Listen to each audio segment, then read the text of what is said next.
والدین وہ ہستی ہیں جن کے احسانات ہم پر سب سے زیادہ ہیں. ان کے احسانات کا بدلہ ہم چکا نہیں سکتے، لیکن ہاں ایک صورت ہے کہ ہم ان کے لیے زیادہ سے زیادہ دعائیں کریں، خصوصاً اس وقت جب وہ دنیا سے جا چکے ہوں اور ہم ان کے لیے کسی قسم کی کوئی جسمانی خدمت یا مالی خدمت یا کسی اور طریقے سے کوئی مدد ان کی نہ کر سکتے ہوں. جب انسان فوت ہو جاتا ہے تو اس کے اپنے عمل کا سلسلہ ختم ہو جاتا ہے. 3 چیزیں مرنے کے بعد بھی فائدہ دیتی ہیں، جن میں سے ایک صدقہ جاریہ ہے، دوسرے ایسا علم جو انسان اپنے پیچھے چھوڑ جائے جس سے لوگ فائدہ اٹھائیں، اور تیسرے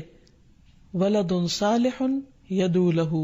نیک اولاد جو اپنے والدین کے لیے دعائیں کرے. یعنی بیٹے کی دعا یا بچوں کی دعا اپنے والدین کے حق میں قبول ہوتی ہے، اس لیے خوب خوب دعائیں کرنی چاہیے. صدقہ دیتے وقت والدین کی طرف سے یعنی ان کو ثواب پہنچانے کی نیت سے صدقہ کیا جائے. اس سلسلے میں ہم دیکھتے ہیں ایک آدمی نے نبی صلی اللہ علیہ وسلم سے عرض کیا، میرے والد فوت ہو گئے ہیں اور انہوں نے مال چھوڑا ہے لیکن وصیت نہیں کی، تو کیا میں ان کی طرف سے صدقہ کروں تو ان کے گناہ معاف کر دیے جائیں گے؟ آپ نے فرمایا ہاں. اسی طرح حضرت عائشہ سے روایت ہے کہ ایک آدمی نبی صلی اللہ علیہ وسلم کے پاس آیا اور عرض کی کہ یا رسول اللہ، میری والدہ بغیر وصیت کے فوت ہو گئی ہیں اور میرا گمان ہے کہ اگر وہ بات کرتی تو صدقہ کرتی، اگر میں ان کی طرف سے صدقہ کروں تو کیا ان کو اجر ملے گا؟ آپ نے فرمایا کہ ہاں. پھر اسی طرح والدین کے اگر روزے رہتے ہوں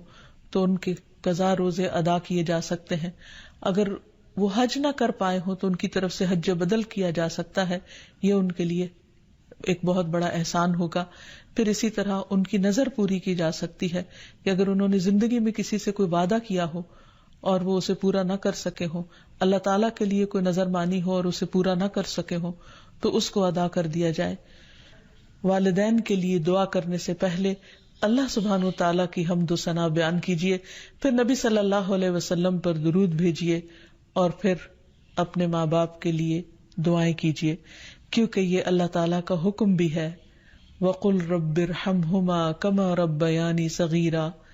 اور آپ کہہ دیجئے اے میرے رب ان دونوں پر رحم کیجئے، یعنی والد پر بھی اور والدہ پر بھی، جیسے انہوں نے مجھے چھوٹا سا پالا تھا، بچپن میں پالا تھا، جب میں نہ خود کھا سکتا تھا نہ پی سکتا تھا اور نہ خود اپنے آپ کو صاف کر سکتا تھا، تو انہوں نے دن رات بغیر کسی وقفے کے میری خدمت کی. تو اے رب اب جب کہ وہ بڑے ہو گئے ہیں، وہ تیری رحمت کے محتاج ہیں، تو ان پر رحمت فرما اور ان کی مشکلات آسان فرما پھر اسی طرح والدین اگر زندہ ہو تو بھی دعا کی جائے، اور اگر وہ فوت ہو جائے تو وہ اور بھی زیادہ دعاؤں کے مستحق ہو جاتے ہیں. جب برزخ میں والدین کا درجہ بڑھا دیا جاتا ہے یعنی بلند کیا جاتا ہے تو وہ پوچھتے ہیں کہ ہمیں درجے کی یہ بلندی کیوں کر حاصل ہوئی، تو انہیں بتایا جاتا ہے کہ یہ تمہاری اولاد کی دعا کی وجہ سے. ہم دیکھتے ہیں کہ مختلف پیغمبر بھی اپنے رب سے اپنے والدین کے لیے دعائیں کرتے رہے ہیں، جن میں نوح علیہ السلام کی دعا ہے. وہ کہتے ہیں رب اغفر لی ولوالدی ولمن دخل بیتی مؤمنا وللمؤمنین والمؤمنات، اے میرے پروردگار مجھے بخش دے اور میرے والدین کو بخش دے اور ہر اس شخص کو جو میرے گھر میں مومن کی حیثیت سے داخل ہوا ہو ان سب کو بھی بخش دے. اسی طرح ابراہیم علیہ السلام کی دعا ہے ربنا اغفر لی ولوالدی وللمؤمنین یوم یقوم الحساب، اے ہمارے پروردگار مجھے، میرے والدین اور تمام مومنوں کو اس دن معاف کر دینا جس دن حساب لیا جائے گا. پھر اسی طرح ہم دیکھتے ہیں کہ صحابہ کرام اپنے والدین کے لیے دعائیں کیا کرتے تھے، جن میں خاص طور پر حضرت ابو ہریرہ کا ذکر ملتا ہے کہ وہ ایمان لے آئے تھے لیکن ان کی والدہ مشرکہ تھی اور وہ نبی صلی اللہ علیہ وسلم کے بارے میں ایسے کلمات کہہ دیتی جس سے ان کو بہت تکلیف ہوتی.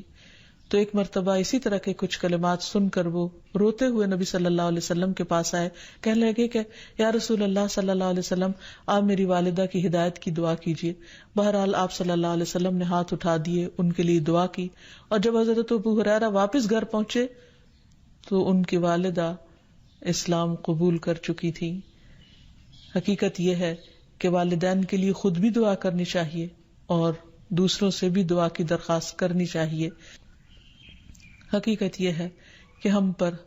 انسانوں میں سے سب سے بڑا احسان ہمارے والدین کا ہے. اللہ سبحانہ وتعالیٰ نے اپنے حق کے بعد سب سے بڑا حق ہمیں والدین ہی کا بتایا ہے. والدین میں سے بھی خاص طور پر ماں کا حق ادا کرنا اور بھی زیادہ ضروری ہے، کیونکہ باپ کے مقابلے میں بچے کی پیدائش، تعلیم اور تربیت میں ماں کا حصہ اور ہاتھ زیادہ ہوتا ہے، وہ تکلیفیں بھی زیادہ اٹھاتی ہے. اور والدین کا حق ادا نہ کرنا کبیرہ گناہوں میں شمار ہوتا ہے، اور کبیرہ گناہ وہ ہیں کہ جن پر اگر انسان توبہ کیے بغیر مر گیا تو قیامت کے دن سخت پکڑ ہوگی. اور اسی طرح والدین کو رلانا بھی کبیرہ گناہ ہے، ان کو گالی دینا کبیرہ گناہ ہے. پھر اسی طرح والدین تو وہ ہستی ہیں کہ جن کے لیے دعاؤں کے ساتھ ساتھ ان کی طرف سے صدقہ خیرات کرنا بھی خصوصاً ان کے زندگی کے بعد بہت فائدہ مند ہے. انسان کو اگر زندگی میں کچھ مشکل پیش آئے، اپنے بچوں کی طرف سے کوئی پریشانی ہو، یا اپنی صحت کی طرف سے، یا کاروبار اور روزگار میں اگر کوئی پریشانی ہو، تو اس وقت انسان کو اپنے والدین کے ساتھ حسن سلوک کرنا چاہیے. یہ ان نیکیوں میں سے ہے جس کی وجہ سے انسان کی مشکل بہت جلد حل ہو جاتی ہے. تو خلاصہ یہ ہے کہ انسان اپنے والدین کے ساتھ جو احسان کر سکتا ہے، اس میں جب وہ زندہ ہوں تو ان کا دل خوش کرے، ان کی خدمت کرے، ان پر اپنا مال خرچ کرے، ان کی اطاعت اور فرما برداری کرے، خواہ وہ اللہ کے فرما بردار ہوں یا نہ ہوں، ان کے ساتھ حسن سلوک کرتا رہے. جب وہ فوت ہو جائے تو ان کی طرف سے صدقہ خیرات کرے،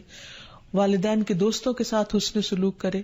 اور اس کے ساتھ ساتھ ان کے لیے خوب خوب دعائیں کرے. اور خصوصاً یہ مختصر سی دعا جو اللہ سبحانہ وتعالیٰ نے خود حکم دیا کرنے کو، رب ارحمہما کما ربیانی صغیرا، اس دعا کی خوب خوب تکرار کرے اور ان کی بخشش کی بھی دعا کرے. اور آخر میں ہم سب دعا کرتے ہیں اپنے والدین کے لیے کہ اللہ تعالیٰ ان پر اپنی رحمتیں فرمائے اور ان کو اپنا پسندیدہ بنا لے. اور اگر